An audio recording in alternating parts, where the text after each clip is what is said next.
Television উপস্থাপক ও সাংবাদিক মুন্নী সাহার ব্যাংক হিসেবে বেতনের বাইরে জমা হয়েছে 134 কোটি টাকা। তবে প্রধানমন্ত্রী শেখ হাসিনা পদত্যাগ করে দেশ থেকে পালানোর পরেই এসব আমানতের মধ্যে 120 কোটি টাকায় উত্তোলন করা হয়েছে। স্থগিত করা হিসেবে এখন আছে মাত্র 14 কোটি টাকা। মুন্নী সাহা, তার স্বামী কবির হোসেন তাপস এবং তাদের মালিকানাধীন MS প্রমোশনের হিসেবে এই অর্থ পেয়েছে Bangladesh financial intelligence unit.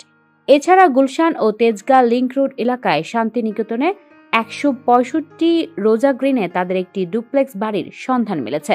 Bangladesh ব্যাংকের অনুসন্ধানে উঠে এসেছে বেসরকারি ওয়ান ব্যাংকের কারওয়ান বাজার শাখায় মুন্নী সাহার স্বামী কবির হোসেনের মালিকানাধীন MS প্রমোশনের নামে 2017 সালের 2 মে একটি হিসাব খোলা হয়, যেখানে নমিনি হিসেবে নাম রয়েছে মুন্নী সাহার।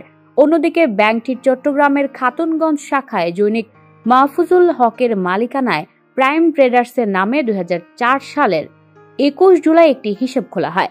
দুটি প্রতিষ্ঠানের নামে ব্যাংকটি থেকে 51 কোটি 50 লাখ টাকা ঋণ নেওয়া হয়। ঋণ পরিশোধ না করে বারবার সুদ মওকুফ ও নবায়ন করেছে ব্যাংকটি।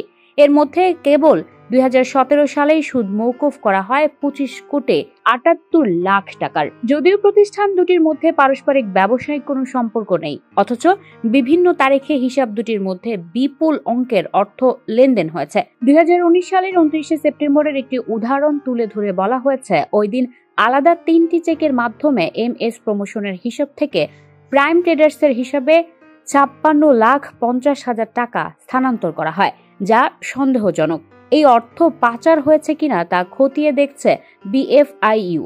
ভোরের কাগজ দিয়ে মুন্নী সাহার সাংবাদিকতা শুরু। সেখান থেকে তিনি যান 21 টেলিভিশনে। এরপর যোগ দেন ATN বাংলায়। মুন্নী সাহা বহু জাতীয় এবং আন্তর্জাতিক গুরুত্বপূর্ণ ঘটনাবলী টেলিভিশনের পর্দায় উপস্থাপন করেছেন। বিশেষ করে শাহবাগের গণজাগরণ মঞ্চের সমাবেশের ব্যাপারে তার ব্যাপক ভূমিকা ছিল। জুলাই আগস্টে ছাত্র জনতার আন্দোলনে রাজধানীর যাত্রাবাড়িতে গুলিতে শিক্ষার্থী নাইম হাওলাদার নিহত হওয়ার ঘটনায় একটি মামলা হয়েছে। গত 22 আগস্ট যাত্রাবাড়ি থানায় ওই মামলা করেন নিহত শিক্ষার্থীর বাবা Mohammad Kamrul Islam.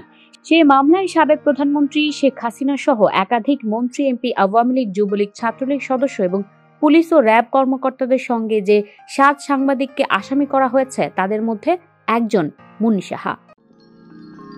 You are watching Raj TV, Jagorone, Bangladesh. Please subscribe our channel.